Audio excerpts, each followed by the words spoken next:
চলো কিছু জানি চ্যানেল থেকে সমস্ত দর্শক বন্ধুদের আন্তরিক অভিনন্দন ও শুভেচ্ছা জানিয়ে আজকের এই প্রতিবেদন। আজকের প্রতিবেদনে যে বিষয় নিয়ে আলোচনা, গাছের সবুজ পাতা ধীরে ধীরে এরকম হলুদ হওয়া বা ফ্যাকাশে ভাব হয়ে যাওয়া। আবার কোনো কোনো সময় দেখা যায় যে পাতার কিছুটা অংশ সবুজ, মানে নিচের দিকটা সবুজ এবং ওপর দিকটা ফ্যাকাশে হলদেটে ভাব বা হলুদ ভাব রয়েছে। সবুজ যে অংশের, সেই সবুজ অংশেতে মধ্যশিরা এবং পার্শ্বশিরাকে দেখা যাচ্ছে, কিন্তু হলুদ বা ফ্যাকাশে অংশে পার্শ্বশিরা বা মধ্যশিরা দেখা যায় না। পাতার সবুজ অংশ ধীরে ধীরে সবুজতা হারিয়ে এরকম বিবর্ণ হয়ে যাচ্ছে, মানে ফ্যাকাশে সাদা ভাব হয়ে যাচ্ছে। দেখতে পাচ্ছেন পরিষ্কার, এখানটাই পাতাটা এইখানের মতন সবুজ ছিল পুরো, ধীরে ধীরে এটা একবারে সাদাটে ভাব এসে যাচ্ছে। আবার কোনো সময় এরকম দেখা যায় পাতাটা সবুজ রয়েছে, তার দুপাশ দিয়ে অগ্রভাগের দিকে হলুদ আভা সৃষ্টি হচ্ছে বা সাদাটে ভাব সৃষ্টি হচ্ছে। মধ্যশিরা পার্শ্বশিরা পরিষ্কার দেখা যাচ্ছে, কিন্তু যে অংশটা ফ্যাকাশে ভাব বা হলুদ হয়ে রয়েছে সেই অংশে শিরা দেখা যাচ্ছে না। আবার কোনো কোনো সময় দেখা যায় যে পাতার গাঢ় সবুজ অংশ, সেই সবুজ অংশের মধ্যে খাপছাড়া ভাবে ছড়িয়ে ছিটিয়ে হলুদ বা ফ্যাকাশে সাদা ভাব, ছিটছিট দাগ দেখা যায়। আবার কোনো সময় দেখা যায় সমস্ত গাছই একেবারে এরকম সবুজ পাতা থেকে আস্তে আস্তে হলুদ হয়ে যাচ্ছে। এইগুলো কেন হয় এবং এর সমাধান কি, এই নিয়েই আজকের আলোচনার বিষয়বস্তু। মূল বিষয়ে যাওয়ার আগে একটু আমাদের গভীরে যেতে হবে, কেন গভীরে যদি আমরা না যেতে পারি তাহলে এই রহস্যের উদ্ঘাটনটা আমরা করতে পারবো না।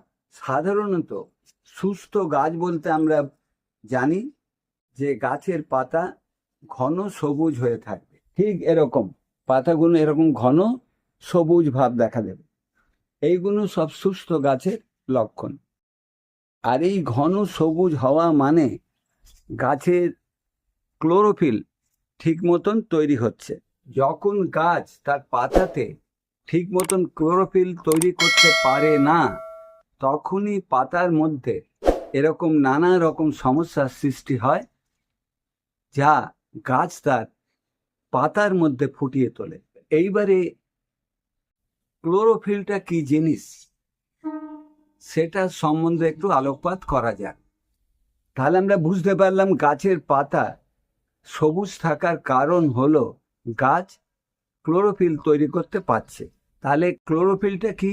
ক্লোরোফিল হলো এক ধরনের রঞ্জক পদার্থ।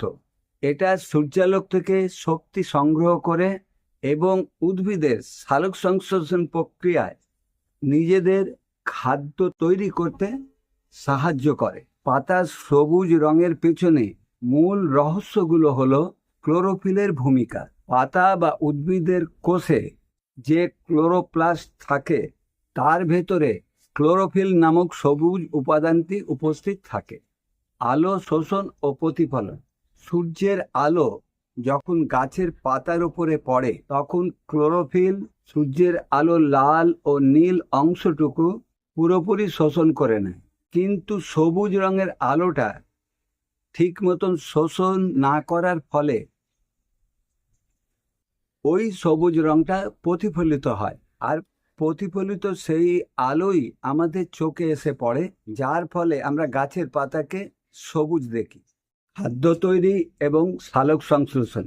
এই সবুজ রঙের ক্লোরোফিলের সাহায্যে গাছ বাতাস থেকে কার্বন ডাই অক্সাইড, মাটি থেকে জল এবং সূর্যালোকের সাহায্যে নিজের খাবার মানে গ্লুকোজ তৈরি করে এবং সাথে সাথে অক্সিজেন ত্যাগ করে। আর এই অক্সিজেনের সাহায্যেই আমাদের প্রাণী জগৎ বেঁচে থাকে। সুস্থভাবে একটা গাছ বেড়ে ওঠার পেছনে ক্লোরোফিলের ভূমিকা হচ্ছে অপরিহার্য। পাতার সবুজতা হারানোর ফলে পাতার ওপরে বিভিন্ন ধরনের প্রতিফলন দেখা যায় বা বিভিন্ন ধরনের লক্ষণ পাতার ওপরে ফুটে ওঠে, যা একটু আগে আমি আপনাদের দেখালাম। এখন আসা যাক, এই যে পাতার মধ্যে বিভিন্ন ধরনের লক্ষণ ফুটে ওঠে, গাছ তো কথা বলতে পারে না, কাজেই গাছের যে কষ্ট বা কান্না নীরবে থেকে যায়, তার প্রতিফলন তারা গাছের পাতার মধ্যে ফুটিয়ে তোলে। তো চলুন এই লক্ষণগুলো কি কারণে হয়, এর পেছনে কোন কোন কারণ লুকিয়ে আছে এবং সমাধানগুলো কিভাবে করা যায় সেটা একটু আমরা জেনে নিই। গাছের সবুজ পাতা ধীরে ধীরে এরকম হলুদ বর্ণ হয়ে যাওয়ার কারণটা কি? টবের মাটিতে জল যদি কম দিয়ে দেওয়া হয় বা অতিরিক্ত জল দেওয়া হয়, সেক্ষেত্রেও কিন্তু সবুজ পাতা হঠাৎ করে এরকম হলুদাভ বা ফ্যাকাশে হলুদ ভাব হয়ে যেতে পারে। টবের মাটিতে জল জমে থেকে শিকড় পচে যাওয়া, জল যদি নিয়মিত বা পরিমাণ মতো জল না দেওয়া যায়, সেক্ষেত্রেও কিন্তু গাছের পাতা ক্রমশ হলুদ হতে থাকবে। গাছ যদি পর্যাপ্ত সূর্যালোক না পায়, সেক্ষেত্রেও কিন্তু এই সমস্যার সৃষ্টি হতে পারে। গাছ যদি মাটি থেকে নাইট্রোজেন, ম্যাগনেসিয়াম এবং আয়রনের মতন খনিজ উপাদান না পায়, সেক্ষেত্রেও কিন্তু পুষ্টির অভাবে গাছের এই সমস্যার সৃষ্টি হতে পারে। তাহলে এক্ষেত্রে এর সমাধান কি? জলকে নিয়ন্ত্রণ করতে হবে এবং গাছের জলনিকাশি ব্যবস্থা বা ড্রেনেজ সিস্টেম ঠিক আছে কিনা সেটার দিকে লক্ষ্য রাখতে হবে। আর গাছটাকে এমন জায়গায় রাখতে হবে যেখানে সূর্যালোক প্রচুর পরিমাণে পায়, মানে মিনিমাম দিনে 5 থেকে 6 ঘন্টা যেন সূর্যের আলো গাছে পড়ে। গাছেতে খাদ্য দিতে হবে। নাইট্রোজেনের জন্য যে কোনো ধরনের পুরনো কম্পোস্ট সার, আপনি ভার্মি কম্পোস্ট দিতে পারেন, পুরনো পচা গোবর সার দিতে পারেন বা পাতা পচা সার দিতে পারেন। সাথে ম্যাগনেসিয়াম সালফেট আর এপসাম সল্ট, এইটাকে আপনাকে নির্দিষ্ট ইন্টারভেলে এটাকে প্রয়োগ করতে হবে। আর মাঝে মধ্যে আয়রন ডেফিসিয়েন্সির জন্য আপনার চিলেটেড আয়রন গাছে প্রয়োগ করতে হবে। পাতা সবুজ এবং মধ্যবর্তী অংশ হলুদ ভাব, এটা কি কারণের জন্য হয়ে থাকে? এই সমস্যাটাকে বলে ইন্টারভেনাস ক্লোরোসিস। এই ধরনের সমস্যাটা কিন্তু দেখা যায় গাছের পুরনো পাতায় বা বয়স্ক পাতাতে, এই ধরনের সমস্যা দেখা দেয়। এই লক্ষণ চিহ্নিত করে ম্যাগনেসিয়াম বা ম্যাঙ্গানিজ জাতীয় খাদ্যের অভাবের জন্য এই ধরনের সমস্যা গাছ তার পাতায় ফুটিয়ে তোলে। ক্লোরোফিল, সবুজ কণা তৈরির মূল উপাদান হচ্ছে ম্যাগনেসিয়াম। গাছের পুরনো পাতার খাবার যখন নতুন পাতায় চলে যায়, সেই সময়তে এই ঘাটতিটা দেখা যায়। গাছ তার খাবার পুরনো পাতায় ধরে রাখতে পারছে না, পুরনো পাতার থেকে সেই খাবার স্থানান্তরিত হয়ে নতুন পাতার মধ্যে চলে যাচ্ছে। তাহলে পুরনো পাতার মধ্যে ভ্যাকুম তৈরি হচ্ছে, মানে খাদ্যের অভাব তৈরি হচ্ছে। ওই ম্যাঙ্গানিজ, ম্যাগনেসিয়াম জাতীয় খাবার পুরনো পাতা টানতে পারছে না, যার ফলেই এই ক্লোরোসিস রোগটা গাছের দেখা দেয়। তাহলে এর সমাধান কি? না, 1 লিটার জলে 1 চামচ ম্যাগনেসিয়াম সালফেট বা এপসাম সল্ট ভালোভাবে মিশিয়ে গাছের মাটিতে পরিমাণ মতন, মানে গাছের আকার বা পাত্রের আকার মতন প্রয়োগ করুন। আর গাছের সমস্ত পাতাতে ভালোভাবে বিকালের দিকে স্প্রে করুন। তাহলে গাছের যে ম্যাগনেসিয়াম অভাব হচ্ছে, সেই অভাবটা এই ম্যাগনেসিয়াম বা এপসাম সল্ট দিলে এই সমস্যার হাত থেকে গাছকে রক্ষা করা যাবে। মাটিতে যদি অতিরিক্ত ক্যালসিয়াম বা পটাশিয়াম থাকে তখন ম্যাগনেসিয়াম শোষণে বাধা সৃষ্টি হয়ে দাঁড়ায়। তাই সার ব্যবহার করার সময় সুষম সার ব্যবহার করুন। আবার যখন দেখতে পাবেন যে গাছের পাতার কিছুটা অংশ সবুজ রয়েছে, সেই সবুজের পত্র শিরা বা মধ্য শিরার উজ্জ্বলভাবে দেখা দিচ্ছে, কিন্তু সেই পাতারই বাদবাকি কিছুটা অংশ হলদে বা ফ্যাকাশে হলদে ভাব হয়ে আছে, সেই হলদে বা ফ্যাকাশে ভাবের অংশেতে মধ্য শিরা বা পার্শ্ব শিরা কিছুই দেখা যাচ্ছে না। এর কারণটা কি জন্য হয়? এটাকেও বলে গাছের ক্লোরোসিস। পাতার সবুজ রঞ্জক বা ক্লোরোফিল তৈরিতে বাধা সৃষ্টি হলে এই লক্ষণটা দেখা যায়। এর মূল কারণ কি না, আয়রনের অভাবের জন্য এটা হয়ে থাকে। গাছের নতুন পাতার ক্ষেত্রে এই সমস্যাটা বেশি দেখা যায়। আর এই সমস্যাটা যখন পুরনো পাতায় দেখা যায় তখন আপনাকে ধরে নিতে হবে যে গাছের ম্যাগনেসিয়ামের অভাব হচ্ছে। তো তাই গাছকে সময় মতন এপসাম সল্ট বা ম্যাগনেসিয়াম সালফেট পাতা স্প্রে বা মাটিতে করতে হবে। সব সময় যে খাদ্যের অভাব হলেই এই ধরনের পাতার সমস্যাগুলো লক্ষণ ফুটে ওঠে তা নয়। অনেক ক্ষেত্রে নানা রকম রোগ বালাইয়ের জন্য হয়ে থাকে, যেমন বিভিন্ন ধরনের কীটপতঙ্গ, ছত্রাক, এইসব কারণেও হয়ে থাকে। মানে ব্যাকটেরিয়া জনিত কারণে, ফাঙ্গাল জনিত কারণে বা কীটপতঙ্গের দ্বারা গাছ যদি আক্রান্ত হয় সেক্ষেত্রেও কিন্তু গাছের ক্লোরোসিস সৃষ্টি হয়। কেন? এই যে বিভিন্ন ধরনের শোষক পোকাগুলো এসে গাছের পাতার তলায় বসে রস চুষে খেয়ে নেয়। পাতার রস যখন চুষে খেয়ে নেয় তখন কি হচ্ছে, গাছ তার ক্লোরোফিল হারিয়ে ফেলছে, মানে পাতার সবুজতা নষ্ট হয়ে যাচ্ছে, ক্লোরোফিল তৈরি করতে পারছে না, সালোক সংশ্লেষণ তো তৈরি হচ্ছে না। আর এই সালোক সংশ্লেষণ তৈরিতে যদি বাধা সৃষ্টি হয় তখন কি হবে, গাছের পাতায় এই লক্ষণগুলো ফুটে ওঠে। তাই সময় মতন মাঝে মধ্যে গাছকে কীটনাশক, ছত্রাকনাশক বা ব্যাকটেরিয়া বা ভাইরাস নাশক প্রয়োগ করে গাছকে এই সমস্যার হাত থেকে সুরক্ষা দিতে হবে। আবার সবকিছু আপনি দিচ্ছেন, খাবার দিচ্ছেন, পরিচর্যা করছেন, কিন্তু তবুও এই জিনিসগুলো দেখা দিচ্ছে, তাহলে আপনাকে ধরতে হবে মাটির পিএইচ লেভেলের পরিবর্তন হয়ে গেছে।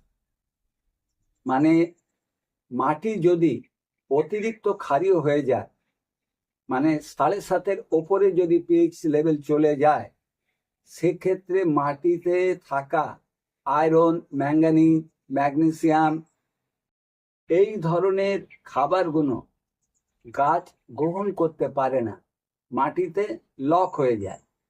তো মাটির পিএইচ এর ব্যালেন্স যদি হাই হয়ে যায়, মানে মাটি যদি ক্ষারীয় হয়ে যায়, সেক্ষেত্রেও কিন্তু গাছের ক্লোরোসিস সৃষ্টি হতে পারে। আর এই ধরনের আয়রন সমস্যা যদি গাছে দেখা যায় তাহলে আপনাকে সিলেটেড আয়রন নিয়মিতভাবে, মানে 20 থেকে 25 দিন অন্তর একবার করে গাছে স্প্রে করতে হবে। সিলেটেড আয়রন 1.5 থেকে 2 গ্রাম 1 লিটার জলে ভালোভাবে মিশিয়ে পড়ন্ত বিকালে গাছের সমস্ত পাতায় যদি স্প্রে করেন, 3-4 বার স্প্রে করলে এই যে লক্ষণ বললাম এর থেকে গাছকে সুরক্ষা দেওয়া যাবে। আর ম্যাগনেসিয়াম ঘাটতির জন্য সেই একই এপসাম সল্ট বা ম্যাগনেসিয়াম সালফেট যদি পাতায় স্প্রে করেন, 2 গ্রাম 1 লিটার জলে ভালোভাবে গুলিয়ে নিয়ে পড়ন্ত বিকালে সমস্ত গাছের পাতায় স্প্রে করুন।